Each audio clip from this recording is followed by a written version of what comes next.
এখানে আসলাম যে অনেকদিন থেকে এখানে তো একটা যে বাধা বিপত্তির কথা শুনছি। এটা আমাদের রাস্তা কুলেশ্বরের একটাই শ্মশানঘাট, যে শ্মশানঘাটের রাস্তাটা যদি সুন্দর না থাকে তাহলে মানুষের খুবই অসুবিধা।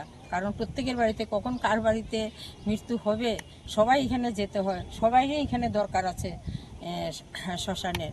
কিন্তু এখানে একটা বাধা বিপত্তি চলছে, সে কথাও শুনলাম। আমি যে ফ্লাড কন্ট্রোল এক্সিকিউটিভকে জিজ্ঞেস করছিলাম, উনিও বলছে যে সত্যি কথা। আপনি বললেন যে বাধা বিপত্তি কারা বাধা দিয়েছে? বিজেপি বাধা দিয়েছে যে এখানে মাটি ফেলানোর জন্য, বিএসএফ এর মাধ্যমে জানিয়েছে সেটা। ওনারা তো সবসময় এখানে থাকেন না। তো মানে এই সমস্যার সমাধান কবে হবে, বা মানে কবে থেকে এই যে কাজটা বন্ধ, কবে থেকে আবার শুরু হবে? তার জন্য তো এখানে দেখতে আসা। ওনাদের কাছে যে ফ্লাড কন্ট্রোল এক্সিকিউটিভ আছেন, উনিও বলছেন চিফ এক্সিকিউটিভ কাছে এটা জানাবেন। আশা করি ইমিডিয়েট হবে, কারণ বানটা তো মৌসুম টাইম।